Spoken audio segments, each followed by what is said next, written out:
Corey Joe Vasquez, Director of PR and Social Media for RE/MAX. Welcome to BombBomb. Thank you. I love it here. Yeah, I really appreciate you taking the time to join Absolutely. us. So what I'd like to share with folks in our community is some ideas about social media, and then we'll transition maybe to PR and a little bit of video. You bet. So you've obviously been a key part of growing up the RE/MAX brand over the past several years across the social networks. Talk a little bit about that journey. Yeah, it's been an interesting journey. I've been at RE/MAX now 11 years, and when I got there, my specialty is public relations, so media relations, and there was no social media. I mean, there might have been. It might have been in dorms rooms and MySpace and that sort of thing, but there wasn't really. And then came, Facebook, and we saw, I think even Dave Liniger, who founded RE/MAX, kind of saw the potential for social networks to change the way our agents do business. But it was 4 or 5 years into my stint before we really started using it as a brand. We were so heavily focused on traditional marketing. It's something we do amazingly well at. And then in 4 or 5 years, then we started kind of at least representing the brand on social networks, but it's only been in the last 3 to 4 years that we've really put money, time, resources, some actual force behind social media. And now it's just such a big part of what we do every day. So it's been quite a journey. In the latest push, because I've been there with you with other brands and with BombBomb as well, in the last 3 years or so, that push where you got the buy-in from other people to put real resources behind it, what are some of the goals there? Like what when we say, okay, we're going to go all in here, what are you trying to get done for a major brand and the most recognizable brand in the industry? Yeah, I mean, there's such a strategy behind that. I think that's what people fail to see about social media is, they think that maybe you're just posting on Facebook every day. Right. There's such a strategy to what we do every day. And now it's, like I said, it's interwoven into all of the marketing that we do. But we really have 2 primary strategies, objectives, and those are lead conversion, so driving traffic to our agents online, making sure that they're seeing our agents, that the buyers and sellers are getting to our agents, and that's what we do with all of our marketing. And then 2 is providing content and great education for buyers and sellers. There's so much information that they need to buy and sell a home today still, that we want to be the ones that provide that content. And it's really funny to me, Ethan, that when I first got to RE/MAX, we really focused on just the buyers and the sellers. And there's a 7, 8, 9 year gap in between when you buy and sell a home and buy and sell another home. And we were never really focused on that gap. We were just buyers and sellers. And social media has opened up such an opportunity for us to deliver content to people in that shoulder. So things like how to improve their home so that even if they're not ready to sell now, they're making improvements with their tax refunds, say. So a lot of what we do is content driven. It's how can we get our buyers and sellers to know RE/MAX way ahead of the time that they're about ready to purchase a home. So being present, being available, having that relationship, and having value delivery, information delivery is that's the core function there. Yep, and relationship, building that relationship. And even though we're a brand, we're still able to build relationships with those consumers. And then hopefully once they attach to a RE/MAX agent, that relationship's almost already built because they've got a trust factor there. So let's go straight to the individual agent. So one of the initiatives that you've been part of too is a Facebook group, RE/MAX Socialite, where you highlight some of the agents that were really doing it well and having them kind of co-create better social use through the agent network. Talk a little bit about that group and how it came to be. And so we're over 115,000 agents around the world, and we have some of the best agents in the business, and we leverage them. They're our best army. They've got the information. They're boots on the ground, we like to say, so they're always out there with the buyers and sellers. They know what they need. And so we rely heavily on our agents to tell us what they need from us to help them deliver better service. And so we got together a group of agents who went out of the gate knowing how to use Facebook, just dove straight in. And we've got them, some of them are great blog content writers. Some of them are fantastic at video. And so we collected them in a group that we call the RE/MAX Socialites for several reasons. 1, to tell us what we can be doing with social to represent the brand. 2, to be a best practices group for our other agents so that they can see what these people are really doing and how it's making a practical, tangible difference in their business every day. And then 3, to leverage our message. So if we can get them, this group of RE/MAX Socialites, our message early on, they're able to carry that to their big, broad networks as well. So it's been a really fantastic group. It started out really hot and strong, and you and I were talking about Facebook groups. we tend to get over grouped now. So we've got groups and groups and groups. I mean, groups I know I didn't sign up for Right, this you go group. through that group list and you're like, that's me. So we've kind of let that group evolve, and we've noticed that some of them have moved on to other groups, like for example, a Remax Play group, which is very heavy into video, that works a lot with BombBomb on those things. And we let that evolution take place because, you know, that's kind of the game with social media. It ebbs and flows. And so that group is still there, and when we need them, they're always ready to go. But they've found other niches and things too where they're able to group and get together and do best practices. Here we are, well into 2018. What are some of the best practices that you're seeing at the agent level for, you know, one of our real estate customers, or really any of our salespeople that are watching this in the BombBomb community? What are some best practices that you see for agents here where we are today? Yeah, I think it's a mentality. It's a strategy for some of these really top agents in their overall business, and it's something that I actually saw Remax go through it as a brand, and now I'm seeing our agents go through it. Where we took a step back. We were, like I said, we were great traditional marketers. Always did TV, print, radio, outdoor. We're fantastic at it. And then when social came along, it was kind of an afterthought. And then we would put some content out there and do some extensions of our advertising. Now social's very much, and digital are very much in the very beginning of any campaign or advertising or strategy that we do. So the best agents that I see who use social media now in their business think about it at the very beginning. So when they start a new year with new goals, new objectives, or how many leads and how many, you know, listings they want to have, they're thinking, okay, overall advertising, overall marketing, overall resources, where am I going to spend? And they incorporate social media in that, and even video. So they say, you know what, I'm gonna use BombBomb this year. I'm going to use it for 12 months of the year. I'm going to do some Facebook advertising, and it's all part of their overall strategy. And those agents I really see as the ones who have a very comprehensive plan, and they go out of the gate with it, and then they experience success for it. So. Cool. So it's really a mindset, and it's a, well, you said strategy. It's just from the get-go. It's just part of how I approach the whole business. It's not, oh yeah, and let me put this on Facebook too. Yeah, absolutely. And I know that I worry about our agents and all agents, because they go to conferences and conventions and people are saying you need this and you have to do this and you can't do this or you won't be successful. And I would never tell, and I've never in the years that I've been at Remax told agents they have to be on Facebook or they have to be doing this.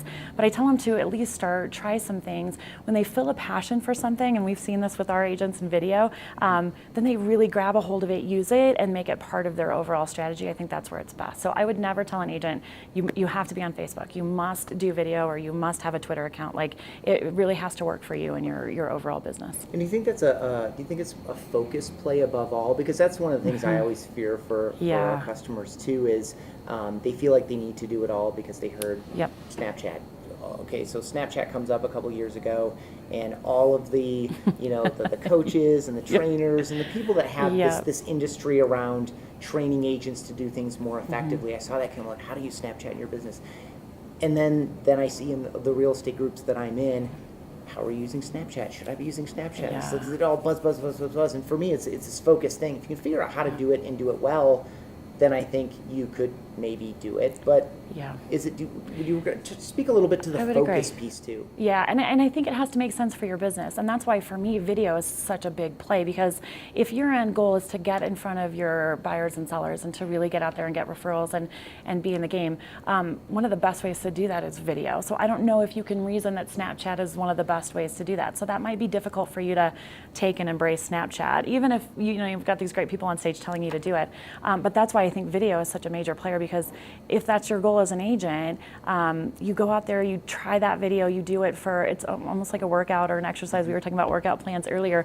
You have to give it its chance. So give it 30, 60 days, whatever that might be, and experience some results from using video, and then make it a part of your overall strategy. But you've got to be heart in the game. You've got to want to do it.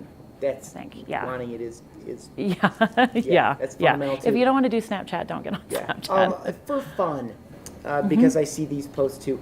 What's a 2014 or 2015 tactic that's specific to social media that's really seen its better days, but agents still do it, and it's like maybe time to stop?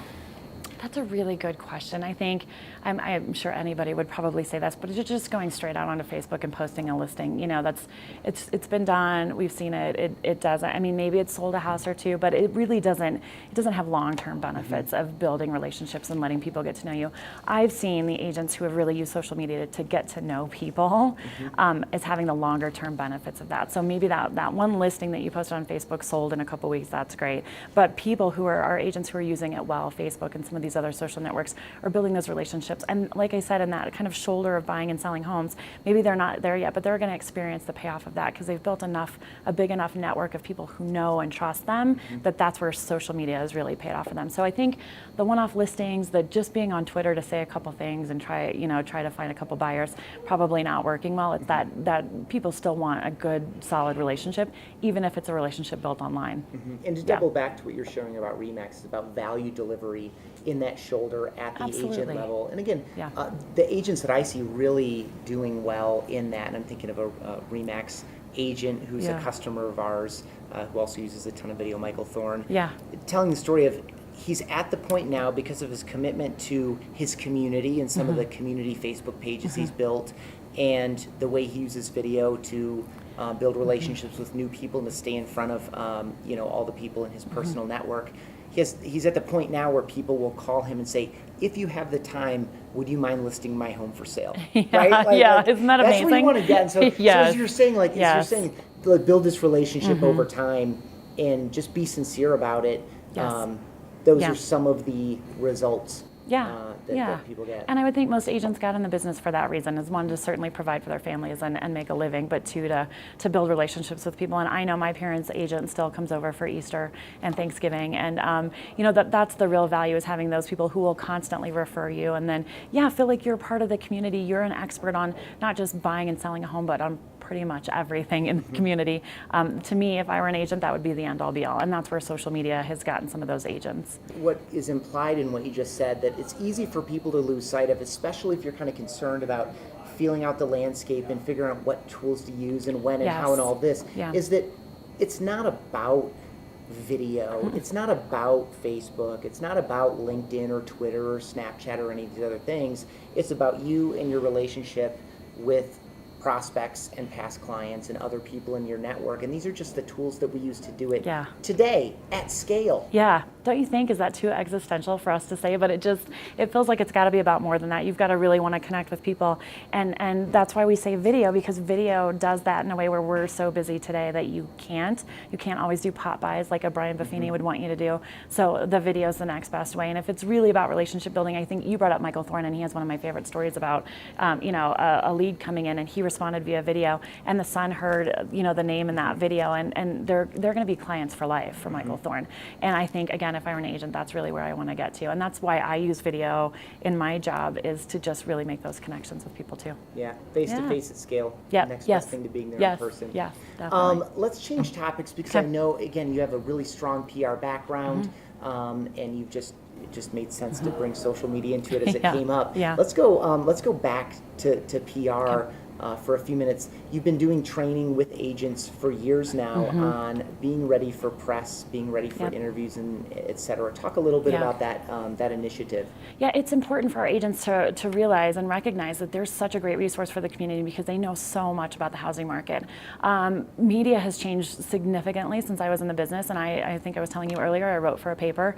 Our media outlets have downsized so much, including even our Denver newspaper is facing some issues, to where we've got reporters who are writing on several different what we call beats. So you have a reporter way back when who used to just cover real estate, and so they knew the housing market.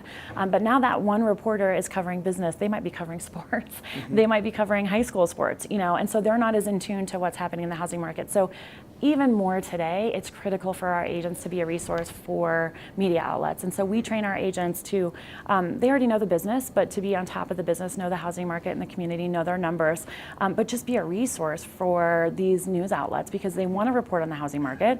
They want people to know, like, for example, in Colorado, we've got such low inventory and what it takes to buy a home here. And they need our agents to be the experts. So we train our agents always to be, to know their numbers, to be ready to be on camera, to speak in small sound bites, but to be very much available for those reporters. That's awesome. I think, especially too, again, that the media business is in a very difficult situation. As we were talking before too, I came up in local television, and once you become that resource, they'll keep coming back to you. Always. Because if you answer your phone when they call, they need to turn this thing in the next 3 hours. They need something to happen now. So they'll keep coming back to you. It's not like they're going to constantly go back into the wilderness to find a real estate expert. So because I think it translates to the video component of what we teach on and speak to all the time. A lot of people struggle to get over that initial hump of being comfortable on camera, and as soon as the red light comes on, they get really anxious and tight, even though they're great in person. I think there are some tips that you're probably sharing specific to PR and interviewing that could play there. Can you get like just real tactical, like think about a seminar or a webinar or any of the kinds of trainings that you've done? Like what are some lessons that you teach that are parallel for someone that just wants to be on video, regardless of whether or not it's for a media outlet? Yeah. I think you gave the best tip yet, which is respond to that phone call. So we always say our first tip out of the gate for anybody who wants to work with the media is respond to those calls. Because like you said, a lot of times these reporters are doing a story in the morning, they're getting interviews, they're having to package up and edit video in the afternoon, and then that's running on a 4 o'clock channel. So they need somebody who will respond quickly. And like you said, that'll build a relationship for the long term. So if you respond, they'll call you again and again and again. Our second tip is always, it's tough to get comfortable on camera. The more prepared you are, we think the better that you'll perform on camera. So if you know your numbers and meaning numbers, know what your active inventory is, know how fast homes are buying and selling, know some fun tips. Like the media is always interested on what are the hot neighborhoods, and especially in low inventory, like in Denver where we've got such low inventory, people are moving out to other neighborhoods. So know a couple of fun tips like that. Do a quick prep work for yourself. So a quick sheet of those 3 or 4 numbers, and then anything else that you want to say that's kind of your last little lead in, like make sure you're working with a professional real estate agent, something like that. A nice little quick tip at the end. Do that prep work. You don't want to be scripted. You definitely don't want to be scripted, and I know you guys teach that too, but just having that prep work available and in hand would be great. And then keep in mind, I think, a lot of the videos edited, even for the news. So they're not doing a lot of live interviews. So, if you don't say it in the first portion, a lot of times a reporter will ask a follow-up question, like, is there anything you forgot to mention or anything else you want to say? Make sure you pull that last little piece in that you forgot at the end there. So those would probably be my top level tips for media. Yeah. Love it. Yeah. Thank you so much for joining us. Yeah. You know BombBomb relatively well. We've been friends for a long time. Yep. You know a number of us personally and well. Yeah. What's going to what you just closed on there? Yeah. One tip for someone who's new to the BombBomb community. It could be a marketing tip, it could be a video tip, it could be a social tip. Anything you want to leave them with? I think it's fun. Someone said this once, and I latched onto this video because I came in like most people, most of your customers, who just terrified to do video, and so I practiced, and I would send a couple fun videos to my mom. I sent a couple to my husband. I sent a couple to friends. Then I sent a couple internally in my company to people I'm very comfortable with, and just sent a couple of videos like that. I gave myself like a good workout schedule. I gave myself 45 to 60 days of doing video, because you're not going to love it the first week. You may not even love it the second week, but by the 3rd or 4th week, you'll get the hang of it. So I would say 1, start out small and go with the people that you know, and then 2, give it enough time to fall in love with it. And to the people you're sending to, yeah, they liked you. They just loved fine. it. Of course. Oh, your mother loves getting a video from you, so send them to your mother. Yeah, that's my tip. It's a great place. Send to it start. to your mother. Yeah. Awesome. Thank you so much. I really appreciate it. Thanks, Ethan. It's been fun. I love the BombBomb community and great office here. So thanks for having me.